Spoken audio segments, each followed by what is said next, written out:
Salam la famille. Aujourd'hui, nous allons aborder une question qui dérange beaucoup de musulmans. Pourquoi, malgré la richesse du Coran et de l'islam en savoir et en guidance, sommes-nous souvent en retard en tant que communauté? Cette question a été posée directement au Dr Zakir Naik, et ses réponses vont certainement vous surprendre. Entre histoire, science et rappel spirituel, il dévoile les vraies raisons de notre déclin, et ce que nous devons faire pour retrouver notre grandeur. Préparez-vous à découvrir des vérités puissantes. Assalamu alaikum. Je suis très triste de poser cette question, mais si le Coran est un livre de guidance, et si l'islam est une religion de savoir et de connaissance, alors pourquoi, nous musulmans, en tant que nation, en tant que majorité, sommes-nous à la traîne parmi les nations? Pourquoi, lorsque nous comparons notre nation avec d'autres nations, voyons-nous un fossé immense entre nous et eux? Vous avez posé une très bonne question, une question très importante et très pertinente. Si le Coran contient autant d'informations sur la science et la technologie, si c'est un livre de savoir et de guidance, pourquoi les musulmans sont-ils en retard? C'est une très bonne question. La raison est la suivante. Si nous regardons dans l'histoire, entre le 8e et le 10e siècle, les livres d'histoire nous enseignent que les Européens appelaient cette période les âges sombres. Sombres pour qui? Sombres pour les Européens.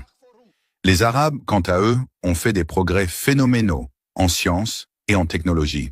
À cette époque, si vous vouliez apprendre la science ou faire des recherches scientifiques, il fallait apprendre l'arabe comme aujourd'hui nous apprenons l'anglais. À cette époque, les musulmans étaient au sommet du monde parce qu'ils étaient proches du Coran et de la Sunna. Aujourd'hui, la raison pour laquelle les musulmans sont en retard, c'est parce que nous nous sommes éloignés du Coran et de la Sunna.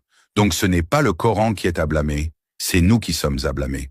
Si vous lisez les livres d'histoire et les livres de science, comme je l'ai mentionné dans ma conférence, Ibn al-Nafis, 600 ans après la révélation du Coran, a été le premier à décrire la circulation sanguine.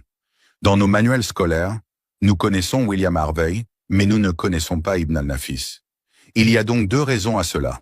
Premièrement, les musulmans se sont éloignés du Coran et de la Sunna. Deuxièmement, les médias. Les médias jouent également un grand rôle dans cette situation. Dans mes manuels scolaires, je n'ai jamais entendu parler d'Ibn al-Nafis. Ce n'est qu'après avoir fait des recherches que je l'ai découvert. Dans mes manuels scolaires, il était mentionné William Harvey. La première personne à avoir dessiné la carte du monde était Al-Idrissi, en 1154, un musulman. Savez-vous comment on appelle les chiffres que nous utilisons aujourd'hui? 1, 2, 3, 4. Comment les appelle-t-on? Dites-le à voix haute, les chiffres arabes. Nous avons les chiffres romains et les chiffres arabes. Pourquoi? Parce que le 0 a été introduit pour la première fois par les Indiens. Les Arabes l'ont repris, y ont ajouté le point décimal, et nous avons les chiffres arabes. Si vous connaissez Al-Tusi, c'est lui qui a découvert le théorème de Pythagore que nous apprenons à l'école.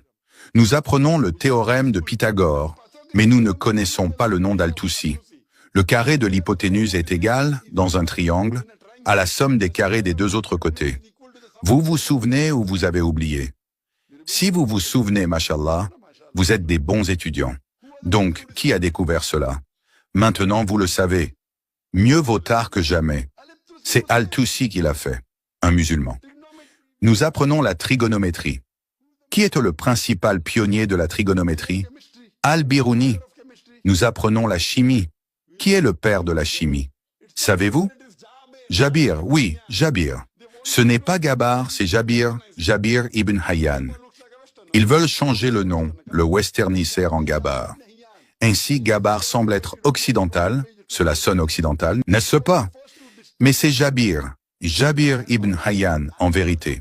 Il est le père de la chimie, il a écrit plus de 2000 pages. Il a été le premier à distiller de l'alcool. Le mot alcool vient de l'arabe al-ghul. Alcool est un mot arabe. Al-ghul signifie esprit maléfique. C'est lui qui l'a distillé. Combien de personnes connaissent Al-Kindi? À l'époque où Newton, considéré comme le plus grand scientifique de l'histoire, disait que toutes les lois sont absolues, Al-Kindi disait non, toutes les lois ne sont pas absolues, elles sont relatives. Plus tard, Albert Einstein est arrivé. Tout le monde a entendu parler d'Einstein. Combien d'entre nous ont entendu parler d'Al-Kindi? Les deux frères, Muhammad Ahmad et Hassan Shakir ont calculé la superficie de la Terre en utilisant un angle à la mer Rouge. À une époque où nous ne savions pas avec certitude si la Terre était sphérique ou non, ils ont calculé une superficie très précise. Si vous lisez sur Ali ibn Abbas, il a écrit 2000 pages sur la médecine. Vous connaissez Ali ibn Sina? Et Avicenne? Avicenne sonne comme un nom occidental, non? Mais son vrai nom, c'est Ali ibn Sina, l'Aristote de l'Orient. Je pourrais continuer à donner des exemples, mais les musulmans étaient au sommet du monde parce qu'ils étaient proches du Coran et de la Sunna. Aujourd'hui, nous sommes éloignés du Coran et de la Sunna. À cette époque, si vous vouliez progresser en sciences et en technologie, il était obligatoire d'apprendre l'arabe. L'arabe était la langue dominante dans le monde. Aujourd'hui, où en est-elle? Qui est à blâmer? Nous sommes à blâmer. Donc, ma demande à tous les frères et sœurs musulmans est de retourner au Coran. Étudiez le Coran. Le Coran est le livre le plus positif au monde. C'est une proclamation pour l'humanité. C'est une source de miséricorde et de sagesse. C'est un avertissement pour les insouciants. C'est un guide pour ceux qui s'égarent. C'est une assurance pour ceux qui doutent. C'est un réconfort pour ceux qui souffrent et un espoir pour les désespérés. Vous pouvez obtenir tous ces bénéfices uniquement si vous lisez le Coran avec compréhension. Si vous ne connaissez pas l'arabe, lisez la traduction du Coran dans la langue que vous comprenez le mieux. Mettez-le en pratique, Inch'Allah, cela vous guidera toute votre vie. Vous verrez votre vie changer. J'espère que cela répond à la question. L'histoire de l'âge d'or de l'islam est marquée par une quête incessante de savoir et une contribution remarquable au progrès humain dans presque toutes les disciplines. Les musulmans de cette époque ont apporté des innovations et des découvertes qui ont transformé le monde. Ces accomplissements, bien que souvent négligés dans les récits historiques modernes, sont des preuves de la puissance d'un esprit guidé par le Coran et la Sunna, associé à un amour pour la connaissance. Au-delà des exemples mentionnés par le docteur Zakir Naik, d'autres savants musulmans ont laissé une empreinte indélébile dans l'histoire. Prenons par exemple Al-Jazari, un ingénieur et inventeur de génie. Il a conçu des machines automatiques, y compris des systèmes d'irrigation avancés et des pompes à eau qui ont révolutionné l'agriculture. Ses travaux en mécanique ont inspiré des ingénieurs européens, notamment Léonard de Vinci, dont certains croient qu'il s'est basé sur les inventions d'Al-Jazari. En optique, Ibn al-Haytham a réalisé des percées extraordinaires. Ses recherches sur la lumière et la vision ont posé les bases de l'optique moderne.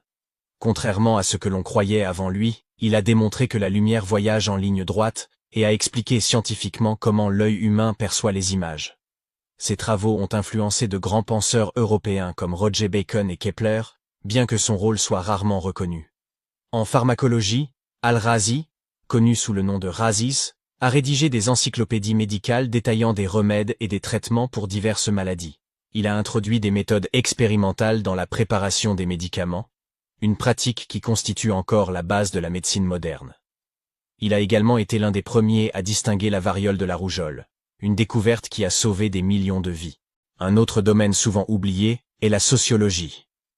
Ibn Khaldoun, considéré comme le père de la sociologie et de l'historiographie, a introduit des concepts comme la dynamique des civilisations et l'influence des facteurs économiques sur le développement des sociétés. Son chef-d'œuvre, Al-Muqaddimah, est encore étudié aujourd'hui pour sa profondeur et sa pertinence. Les contributions des musulmans ne se limitent pas aux sciences naturelles.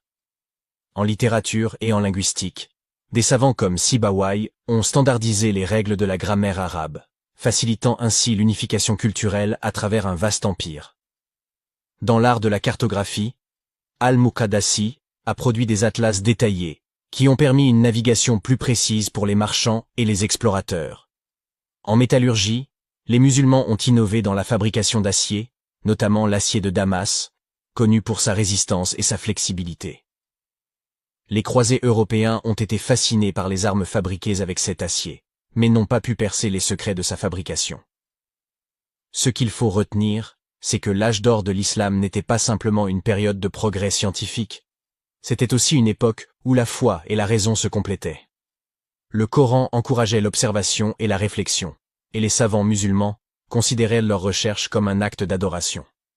Ils croyaient que chaque découverte les rapprochait d'une compréhension plus profonde des merveilles de la création d'Allah.